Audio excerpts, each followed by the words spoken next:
काली चिलिकार पूर्वतन विधायक रघुनाथ साहू जो प्रकार मंतव्य देले आमर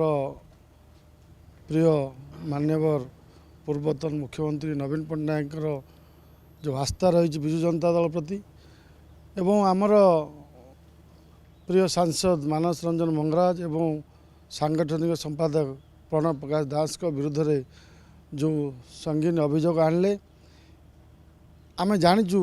ए इलेक्शन रे आमे को प्रकार कष्ट करथलु एवं ए इलेक्शन रे मान्यवर सांसद राज्यसभा मानस मंगराज कौन प्रयास थिला एवं बबी भाईंकर कौन प्रयास थिला से माने अक्लांत परिश्रम करी आम मानकु संगठित करी ए इलेक्शन जितिया पय आमे बहुत चेष्टा करथलु जा दुर्भाग्यर कथा सारा ओडिशा रे जेतले बीजेपी वाले से माने आशा करनथिले जितिया पय सेठरे आमर भी पराजय होइथिला किंतु दलर दुख समय रे दलर जड़े पूर्वतन विधायक जहाँ चिलिकार टिकेट दि जाइथिला ए मंतव्य दबा बहुत दुखर कथा मान्यवर विजु जनता दलर सुप्रीमो नवीन पट्टनायक महोदय पाखे आमर अनुरोध रहिबो यार तुरंत विचार करा जाऊ एवं दलर तांकु यथाशीघ्र विचार करी तांकु आम दल किपरि चिलिकार संगठित रहिबो तार व्यवस्था करा जाऊ।